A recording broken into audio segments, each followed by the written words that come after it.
Everyone has a story. Stay tuned to learn how you can tell your story to the world. Welcome back, ladies and gentlemen. Today, the real great honor is that I have a guest that is just absolutely astounding. She's not very big. I would say she's rather petite. I would say that she's also very athletic looking. And she is also one of the most determined people that I've yet to meet, and has a will to help others. A will to help others that are disadvantaged.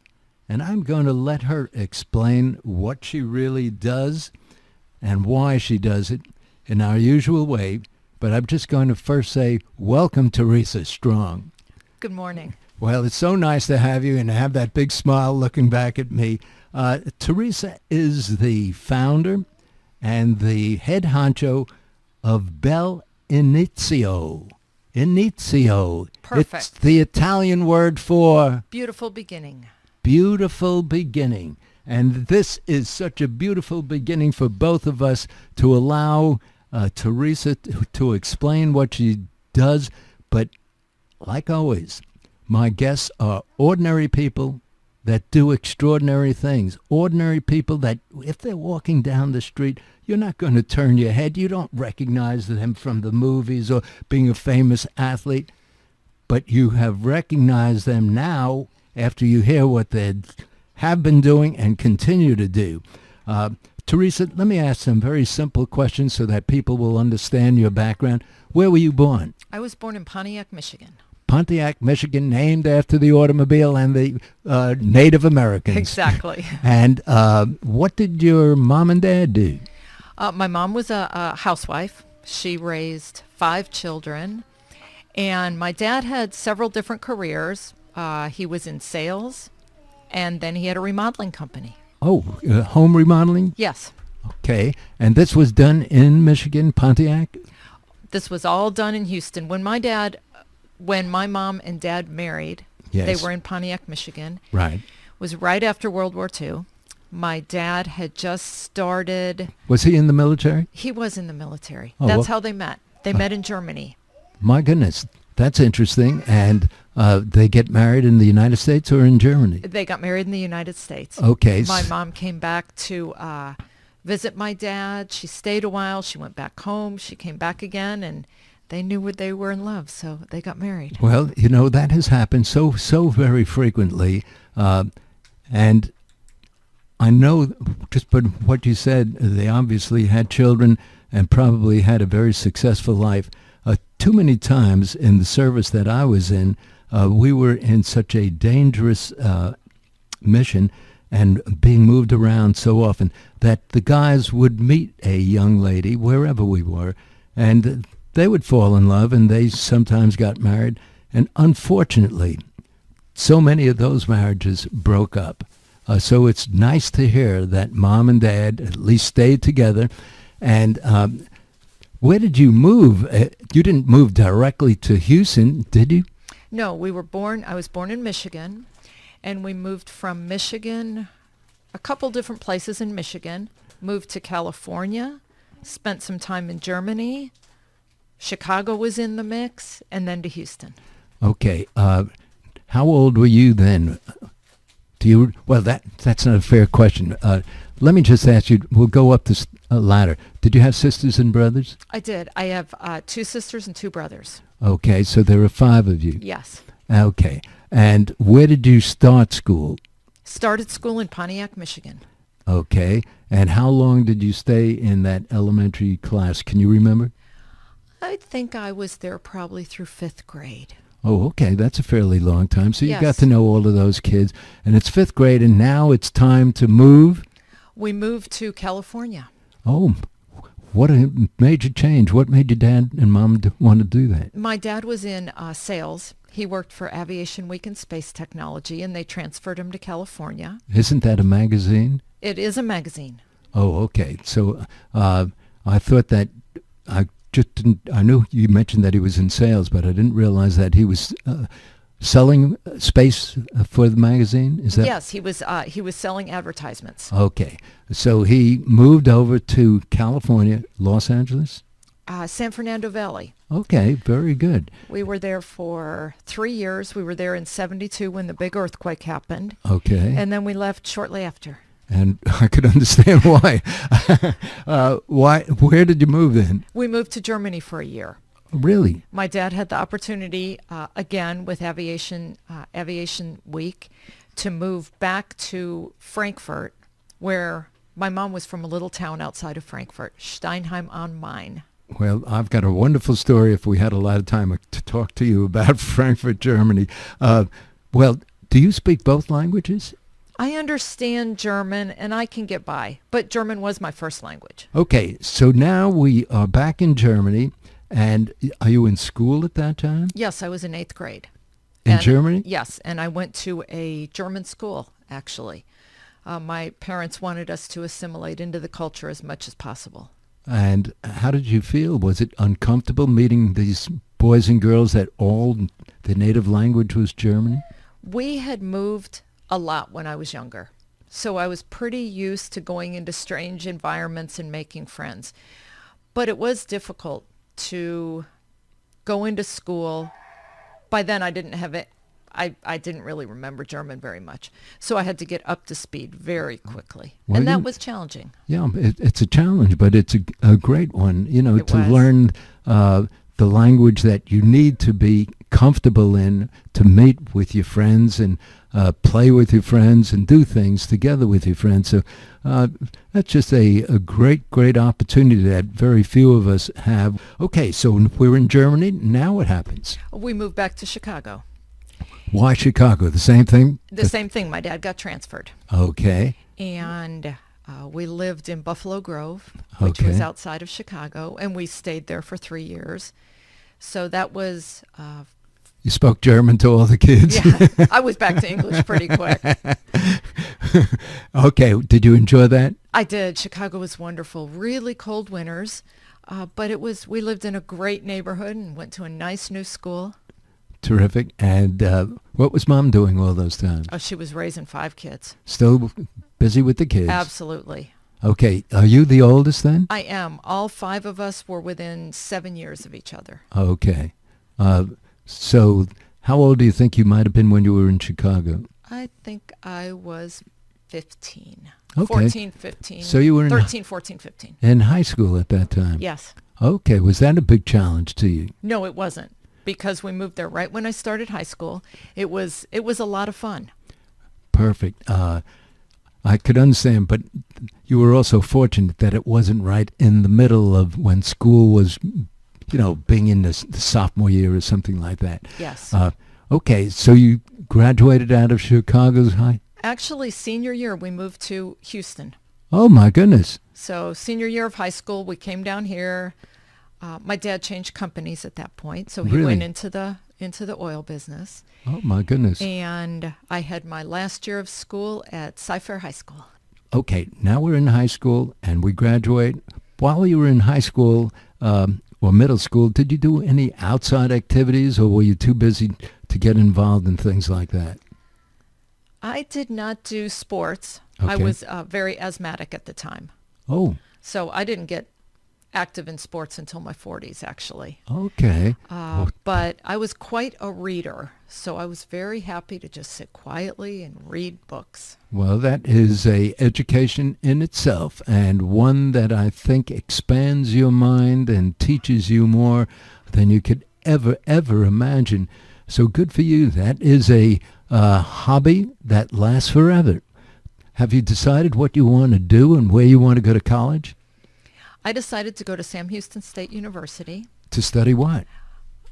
business administration. I didn't really have any career direction. Okay. I picked that school because my dad had a Burger King in Huntsville. So, and I Really? had to, You mean he got out of the advertising business of selling advertising space and decided, no, it was just an investment. oh, It was an okay. investment, but I knew I'd have a job up there, and I had to pay my own way through school. So having a job wherever I went was very important. Okay. So did you work at the Burger King? I did indeed. You did? Yes. Doing what? A little waitress or everything? Everything. Flipping burgers, cleaning the kitchen, serving the customers. What did you study after? Did you continue on with just this business course? I graduated with a degree in business administration and a minor in German. Oh, of course. Of course. That was easy. Yes. I took a summer off and went backpacking around Europe and then went back to graduate school. And where was that? That was at Texas Women's University in Denton.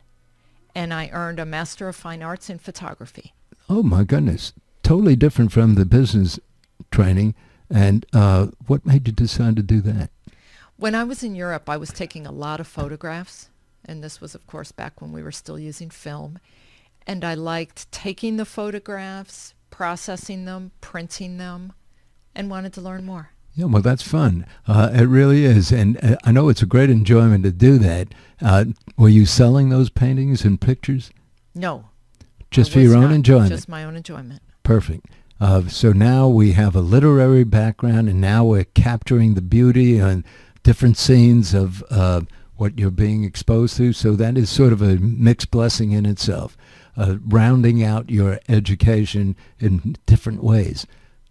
Now tell me what happened after that. Did you go to work? I went to work, but not in a traditional sense. I went back to Houston. I was teaching part-time. I was doing odd jobs. Teaching where? Houston Community College. Oh, really? I was teaching photography. Really? What a change. So you using that little hobby that you started with, now doing something with it professionally. Absolutely. How long did you do that? I did that on and off for 2 years. Okay. And enjoying it? Enjoyed it very much. I also was teaching at Rice University's continuing studies department. Doing what? Teaching actually bookmaking, the Book? art of the handmade book.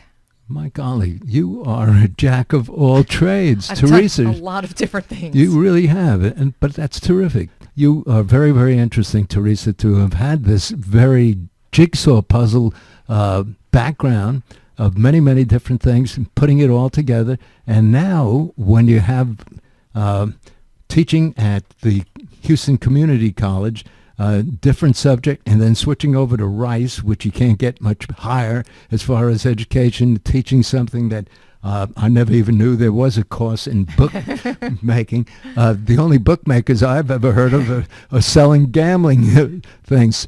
Okay, did you continue with that as your vocation?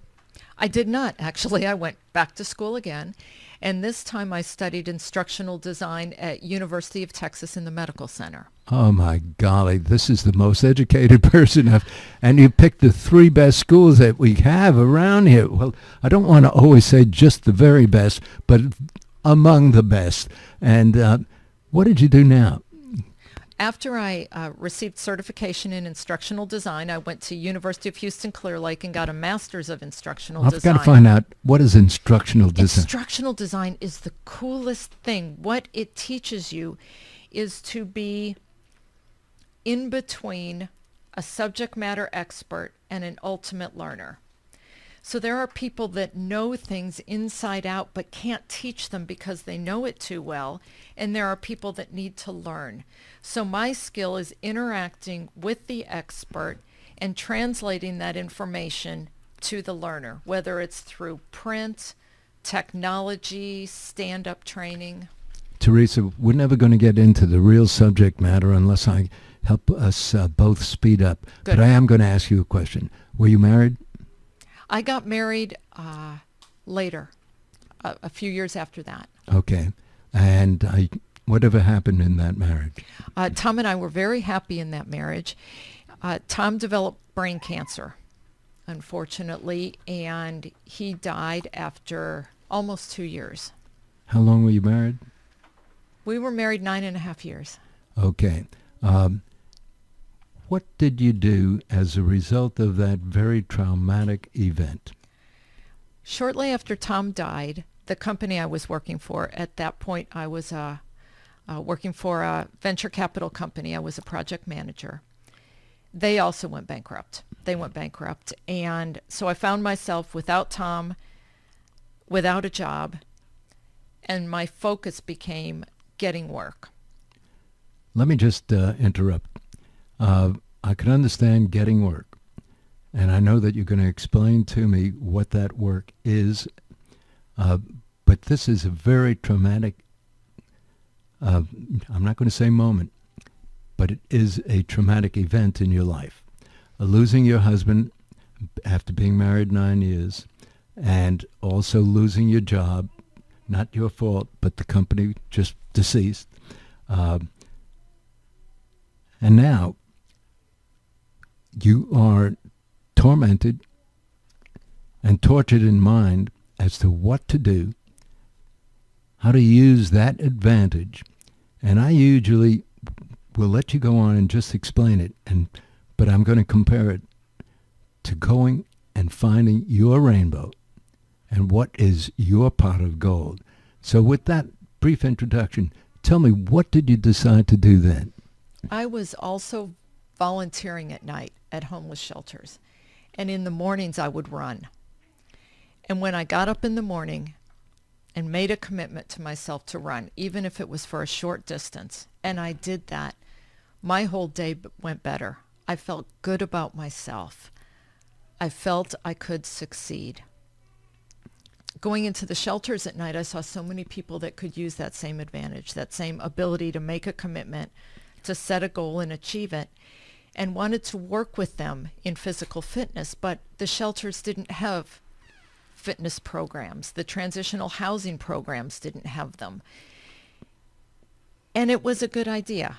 Scientifically, we know that exercise makes you feel better. It helps you stay sober. It is a foundation for success in the future. It's a coping mechanism.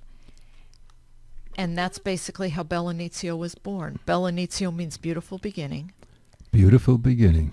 And that's what you did. You look at these homeless women primarily, and you want to give them, after a very tormented life, and you'll explain what that life has been like, give them a beautiful beginning. Good for you, Theresa.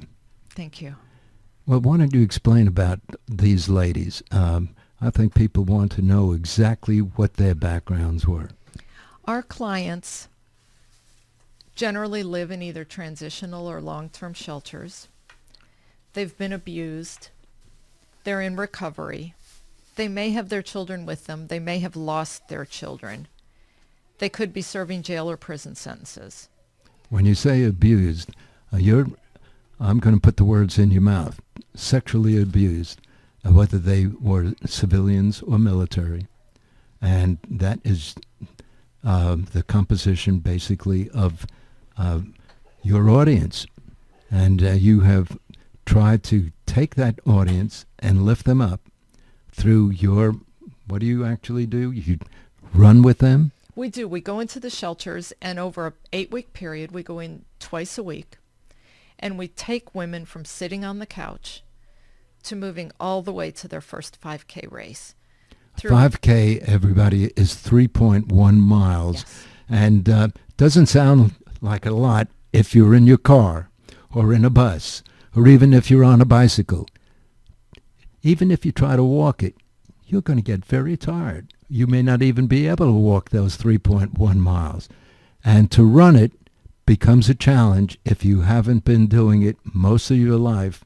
And even Theresa said that she wasn't doing it until she decided that this might be something good for her personally. Yes. And we see women that show up to work out with us that have never exercised in their whole life. They have put on so much weight in jail or prison, they can barely walk a half mile when we start.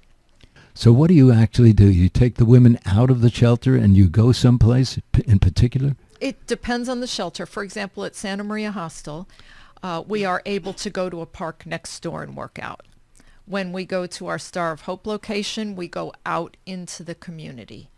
Sometimes we have to stay at the actual facility and just work out in the parking garages or in the parking lots. Okay. And it's an 8-week course, you said? It is. And what do you do in addition to just running or working out or walking? We do stretching. We also do yoga. We have a massage night. We have boot camp and Zumba. But the most important component, other than the actual exercise, is teaching nutrition. Mm-hmm. We have certified dietitians come in and teach a nutrition program that is specific for our audience, teaching them how to eat right and how to feed their children properly. I'll bet it's the first time that many of those women have ever been addressed as to what to eat properly to keep themselves going. Well, we don't have a lot of time left. When is your next fun event that you have with the ladies? Our ladies are about to complete their next race, which is the Purple Monkey Fun Run in Alvin, Texas on September 3rd. Okay. And after that, we're having our Giving Thanks 5K, 10K, which is on November 19th in Sugar Land Memorial Park. Well, I wish we had more time, and I'm sorry we used up so much background information, but it was so important for people to understand that just a young girl that has traveled around the world because she was with her parents primarily, then for a little while on her own, just to see what the rest of the world was like, with a number of different degrees, but learning many, many different subjects and practicing different things, using education to find her path, her rainbow in life, and now is doing so much good, taking these people, primarily disadvantaged women, disadvantaged either by their poverty, by their neighborhoods, by their own exposure. Theresa, God bless you for doing your work, and God bless every one of the ladies that have been through the program. How long have you been doing this now? Since 2010. Wow, good for you. And just, I hope, continue to do it, because there will always, unfortunately, be an audience that needs your help and guidance and mentorship. And it's a blessing just to be able to hear your message, because it is remarkable and something that we all need to understand. I have to end the show, and so we'll see you on the radio next Saturday. Ta-da.